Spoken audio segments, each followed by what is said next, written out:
Ok, dans cette nouvelle vidéo, explorons un peu les menus de Maya.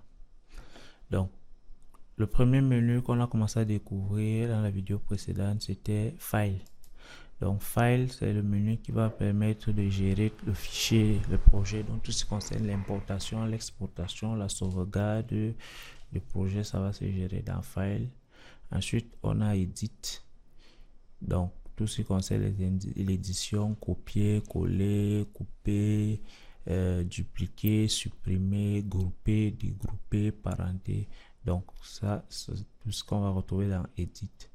Ensuite, Create, c'est pour la création de nos primitives, que ce soit des primitives NURBS, des primitives en polygone, les lumières, caméra, les coupes, le suite mesh qui est entré dans Maya 2022, les textes, ainsi de suite. Et dans un menu, lorsque vous voyez les textes en vert, là, ça suppose que c'est un nouveau menu qui est rentré dans la version actuelle de Maya. Donc, après ça, on a le menu de sélection. Donc, c'est là où on va retrouver les différents modes de sélection. Après, on a Modify qui va nous permettre d'apporter certaines modifications comme changer le centre de pivot, faire correspondre les transformations, les paramètres de transformation d'un objet avec un autre, remettre toutes les transformations à zéro, ainsi de suite. Donc, on va explorer chacun de ces menus au fur et à mesure qu'on va évoluer dans les différentes formations. Donc, display, c'est tout ce qui va concerner l'affichage. Donc, ensuite, on a Windows. Donc, c'est là où j'aurai mes différentes interfaces. Là, par défaut, je suis à General. Je peux avoir plusieurs. Si je me mets par exemple à XGen. Donc, Maya est configuré ici de telle sorte que je puisse facilement travailler avec l'outil de création des cheveux, de poils, de fourrure, XGen, ainsi de suite. Donc, après le menu Windows, donc je vais d'abord revenir à General où j'étais. Donc, après le menu Windows, tous les autres menus-ci, juste avant Cache, Arnold et puis Help. Donc, tous les menus qui sont au milieu-ci vont varier selon le, le, ce qu'on a sélectionné ici.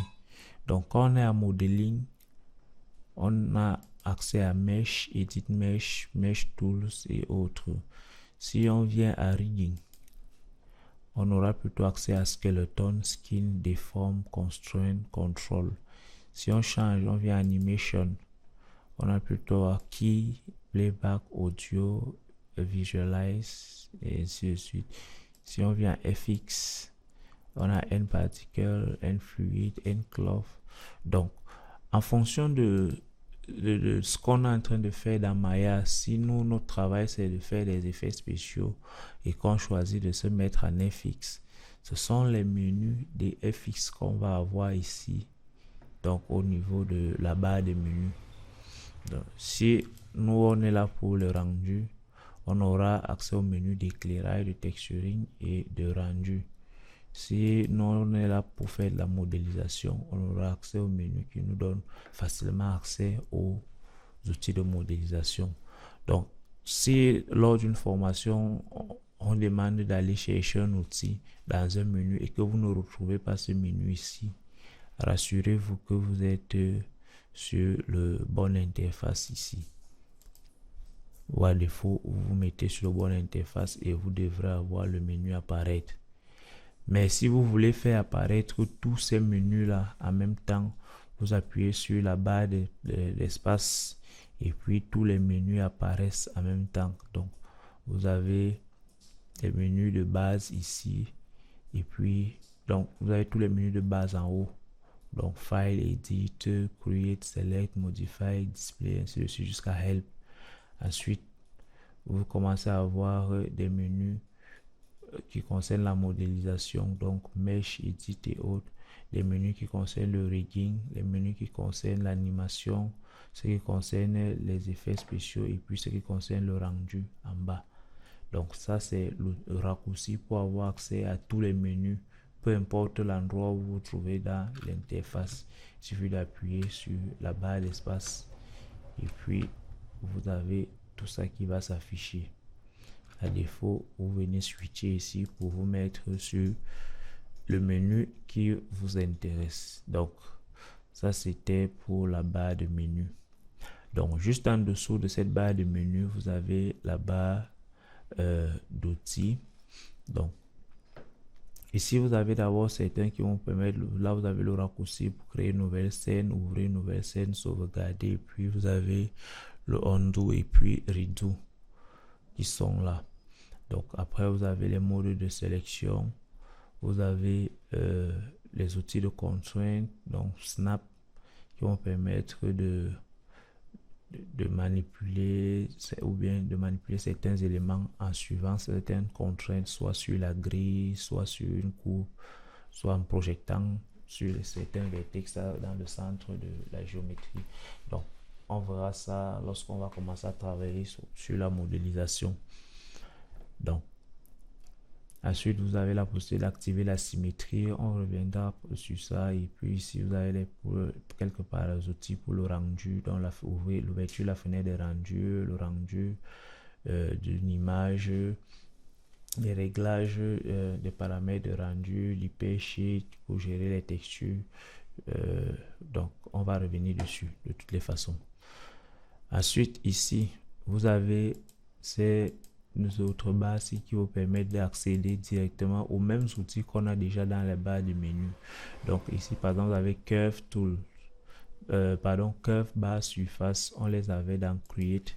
On avait les primitives ici et puis on avait les curves ici.